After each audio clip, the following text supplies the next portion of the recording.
Assalamualaikum warahmatullahi wabarakatuh. Yang terhormat kepada Bapak Apoteker Hayul Fadli Magister Sains selaku dosen pengampu mata kuliah Botani Farmasi dan teman-teman yang kami banggakan. Di sini kami dari kelompok 1 akan mempresentasikan hasil diskusi kami tentang anatomi sel tumbuhan. Sebelumnya, izinkan kami untuk memperkenalkan diri terlebih dahulu. Saya Dinda Cindy Syakira dengan NIM 2301111. Saya Fani Fitri Selita dengan NIM 2301144. Saya Pelangi Amanda Putri dengan NIM 2301132. Perkenalkan, nama saya Vanessa Putri Desari dengan NIM 2301121. Baik, di sini saya akan menjelaskan mulai dari apa itu sel. Apa itu sel? Sel adalah unit struktural dan fungsional terkecil dari makhluk hidup. Makhluk hidup ada yang tersusun dari satu sel saja, disebut organisme uniselular, dan ada makhluk hidup yang tersusun lebih dari satu sel, disebut organisme multiselular. Sel terbagi menjadi dua. Yang pertama, sel eukariotik. Sel eukariotik memiliki inti yang lengkap, mempunyai membran inti, dan memiliki organel. Terdapat pada sel hewan dan sel tumbuhan. Yang kedua, sel prokariotik. Sel prokariotik memiliki inti yang sederhana, tidak memiliki membran inti, dan tidak memiliki organel. Terdapat pada ganggang biru dan bakteri. Sel memiliki struktur dasar, di antaranya yang pertama dinding sel. Sel tumbuhan memiliki dinding sel yang terbuat dari selulosa, yakni serat karbohidrat yang memberikan kekuatan dan dukungan struktural. Fungsi struktur sel tumbuhan ini adalah membentuk rangka luar yang memberikan perlindungan dan mempertahankan bentuk sel. Selain itu, dinding sel juga berperan dalam pertukaran zat antara sel dan lingkungannya. Dinding sel terdiri dari lamela tengah, dinding primer, dan dinding sekunder. Antara sel-sel yang berdekatan ada lamela tengah yang merekatkan antara dua dinding sel menjadi satu. Lamela tengah terutama terdiri dari CA pektat berupa gel.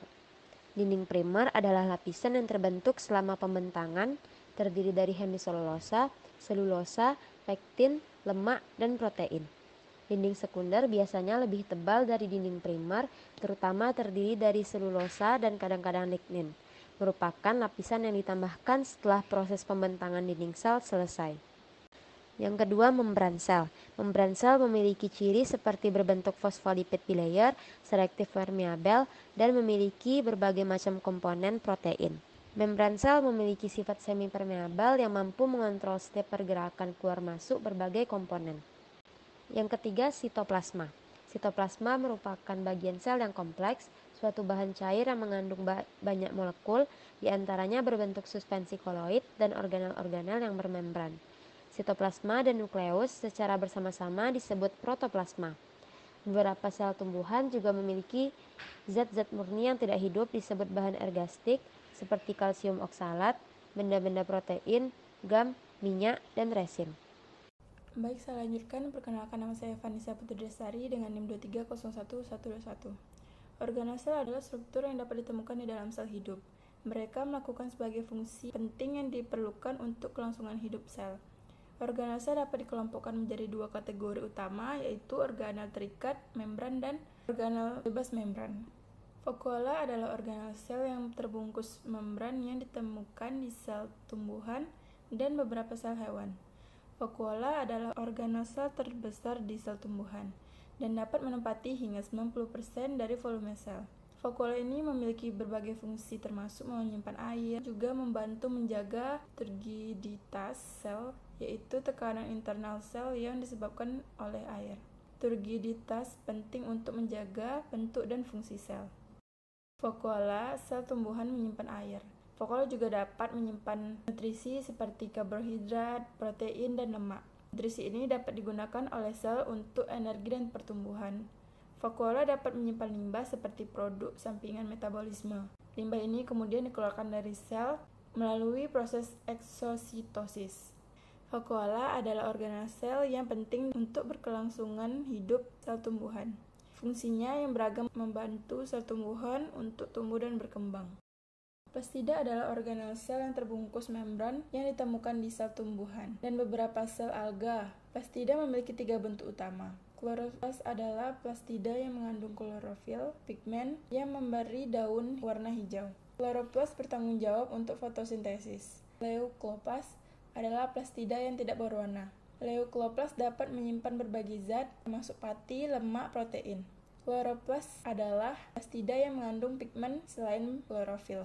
Pigmen ini dapat memberi warna merah, kuning, atau orange pada bunga, buah, dan sayuran. Retikulum endoplasma atau RE adalah organel sel yang terbungkus membran yang ditemukan di semua sel eukariotik. RE adalah jaringan membran yang menghubungkan nukleus dengan bagian lain dari sel. RE terdiri dari dua jenis utama. Retikulum endoplasma kasar memiliki ribosom yang melekat pada membrannya, dan retikulum endoplasma halus tidak memiliki ribosom. Retikulum endoplasma ini biasanya terbentuk lembaran dan tabung yang melekat pada membran retikulus halus, biasanya berbentuk pipa atau kantong yang tersebar di seluruh sitoplasma. Retikulum endoplasma ini adalah tempat sintesis protein terjadi. Ribosom adalah organel sel yang terkecil dan paling sederhana. Ribosom ditemukan di semua sel hidup, termasuk sel hewan, tumbuhan, dan bakteri. Ribosom bertanggung jawab untuk sintesis protein, yang merupakan proses pembentukan protein dari asam amino. Ribosom itu terdiri dari dua subunit besar dan subunit kecil. Subunit besar itu mengandung ribosom RNA dan protein, sedangkan subunit kecil hanya mengandung rRNA. Saya Fani Fitri Selita dengan NIM 2301144. Izin melanjutkan, selanjutnya yaitu ada badan Golgi atau dikenal sebagai kompleks Golgi atau aparatus Golgi. Adalah struktur seluler yang ditemukan di dalam sel tumbuhan dan hewan. Ini terletak di dekat inti sel dan berperan penting dalam proses pengolahan dan pengangkutan protein serta sintesis membran sel. Selanjutnya yaitu ada mitokondria. Mitokondria dikenal sebagai pabrik energi sel karena peran utamanya dalam produksi energi seluler. Ini menciptakan energi dalam bentuk adenosin trifosfat atau disebut ATP melalui respirasi seluler yang melibatkan proses oksidasi dan fosforilasi. Mitokondria ini terdiri dari beberapa bagian. Yang pertama ada membran luar, yaitu lapisan terluar yang melindungi organel ini, bersifat permeabel dan memungkinkan berbagai molekul kecil melewati tanpa hambatan. Yang kedua ada membran dalam, yaitu lapisan yang lebih dalam dan memiliki lipatan-lipatan. Ketiga ada krista, yaitu lipatan-lipatan membran dalam mitokondria. Ini adalah situs utama di mana reaksi respirasi seluler terjadi, termasuk rantai transport elektron dan fosforilasi oksidatif. Yang keempat ada matriks, yaitu ruang di dalam membran di dalam mitokondria. Di matriks inilah beberapa tahap respirasi seluler terjadi, termasuk siklus asam sitrat atau siklus Krebs. Yang terakhir ada ruangan antarmembran, yang dimana memungkinkan terjadi pertukaran molekul antara sitoplasma dan matriks. Ini termasuk pertukaran molekul seperti ion, metabolit, dan molekul kecil lainnya. Yang selanjutnya ada badan mikro. Di badan mikro terdapat perioksisom dan glioksisom. Yang pertama perioksisom. Perioksisom berperan dalam penguraian asam lemak dan detoksifikasi zat-zat beracun seperti hidrogen peroksida. Memiliki membran tunggal dan mengandung enzim perioksisomal yang terlibat di dalam oksidasi lipid dan metabolisme hidrogen peroksida. Di sini, asam lemak dipecah menjadi senyawa yang lebih kecil dalam peroksisom melalui serangkaian reaksi oksidatif. Proses ini menghasilkan hidrogen peroksida yang kemudian dipecah menjadi air dan oksigen oleh enzim katalase. Selanjutnya ada glioksisom. Glioksisom terlibat dalam metabolisme asam lemak dalam tumbuhan, khususnya sel-sel embrio dan sel-sel biji yang tumbuh. Glioksisom membantu mengubah lemak menjadi glukosa. Mirip dengan peroksisom, glioksisom juga memiliki membran tunggal dan mengandung enzim-enzim yang terlibat dalam oksidasi asam lemak. Glioksisom memproses asam lemak untuk menghasilkan glukosa melalui serangkaian reaksi yang disebut siklus glioksat. Selama proses ini, asam lemak dipecah menjadi senyawa yang dapat digunakan untuk sintesis glukosa. Yang selanjutnya adalah inti sel. Inti sel adalah organel seluler yang mengandung informasi genetik dan mengendalikan aktivitas sel. Inti sel ini terletak di tengah sel dan biasanya berbentuk bulat atau oval. Ini terpisah dari sitoplasma oleh membran inti yang melindunginya. Inti sel memiliki membran inti ganda yang terdiri dari dua lapisan fosfolipid. Di dalam inti terdapat nukleolus dan kromatin. Nukleolus adalah struktur yang terdapat di dalam inti sel yang berperan dalam pembentukan ribosom. Ini mengandung RNA, ribosomal, dan protein. Sedangkan kromatin adalah materi genetik yang terdiri dari DNA, protein, dan RNA. Saat sel sedang tidak membagi diri, kromatin memiliki struktur longgar dan disebut kromatin eukromatin. Ketika sel memasuki fase pembelahan, kromatin menjadi lebih terorganisir dan membentuk kromosom. Perkenalkan, nama saya Pelangi Amanda Putri dengan NIM 23011132. Baiklah, di sini saya akan menjelaskan perkembangan sel tumbuhan. Perkembangan sel tumbuhan terbagi menjadi dua. Yang pertama, pembelahan sel. Yang kedua, diferensiasi sel. Yang pertama, pembelahan sel. Pembelahan sel terdiri dari dua. Yang pertama, pembelahan mitosis. Pembelahan mitosis ialah peristiwa pembelahan sel yang menghasilkan sel anak dengan jumlah kromosom sama seperti sel induknya. Di tumbuhan, pembelahan mitosis terjadi di jaringan meristem seperti ujung akar dan ujung tunas batang. Pembelahan mitosis biasanya terjadi pada sel seperti eukariotik karena sel ini memiliki organel sel yang dibutuhkan oleh mitosis seperti inti sel, membran sel, dan mitokondria. Pada pembelahan mitosis mampu memperbaiki sel yang rusak dengan sel baru. Pembelahan mitosis bertujuan untuk menghasilkan sel awal kehidupan suatu makhluk hidup. Yang kedua, pembelahan meiosis. Pembelahan meiosis adalah pembelahan yang terjadi pada organisme yang bereproduksi secara seksual untuk memproduksi sel gamet seperti sperma maupun sel telur. Pembelahan ini menghasilkan 4 sel anakan yang memiliki setengah jumlah kromosom dari sel induknya. Pada tumbuhan, meiosis terjadi pada antheridium dan ovarium dan menghasilkan meiospor yang nantinya akan terdiferensiasi menjadi sel gamet. Pembelahan meiosis ini biasanya terjadi pada seekor hewan atau tumbuhan berbiji. Pembelahan ini terjadi saat pembentukan sel sperma dan ovum. Sementara pada tumbuhan berbiji, pembelahan terjadi saat sporogium diproduksi. Karena terjadi dua kali proses terjadinya pembelahan meiosis ini dibagi menjadi meiosis 1 dan meiosis 2. Diferensiasi sel. Diferensiasi sel adalah proses ketika sel kurang khusus menjadi jenis sel yang lebih khusus atau proses perubahan jaringan meristem menjadi jaringan lainnya. Misalnya, trikoma merupakan diferensiasi epidermis yang berfungsi sebagai pelindung terhadap gangguan luar mengurangi penguapan. Jaringan tumbuhan.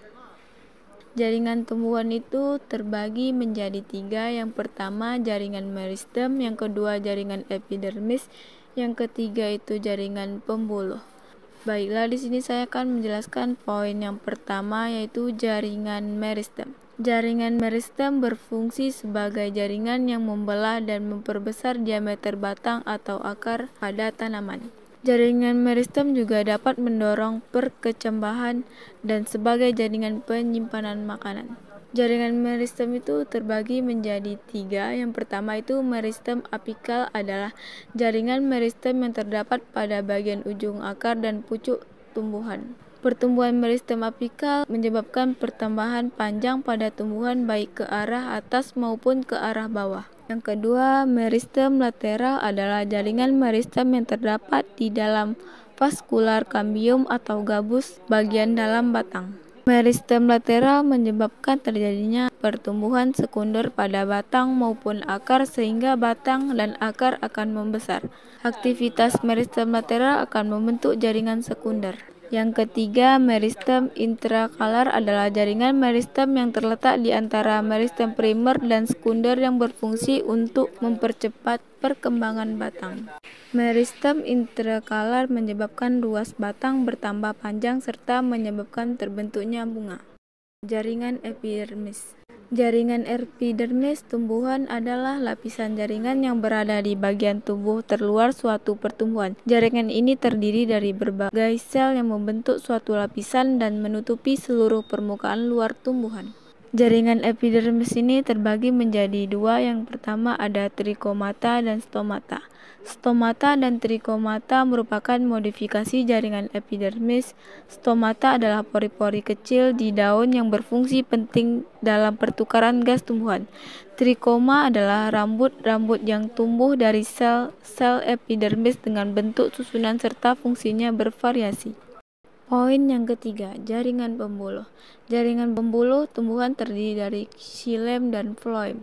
Xilem berfungsi mengangkut air dan mineral dari dalam tanah melalui akar. Umumnya, xilem tersusun atas sel mati dengan dinding tebal dari bahan lignin. Sedangkan phloem adalah jaringan pembuluh berfungsi untuk mengangkut dan mendistribusikan zat makanan hasil fotosintesis dari daun ke seluruh tumbuhan. Phloem tersusun dari komponen sel-sel hidup dan sel-sel mati. Selesai juga pembahasan materi dari kelompok kami, yaitu mengenai sel tumbuhan.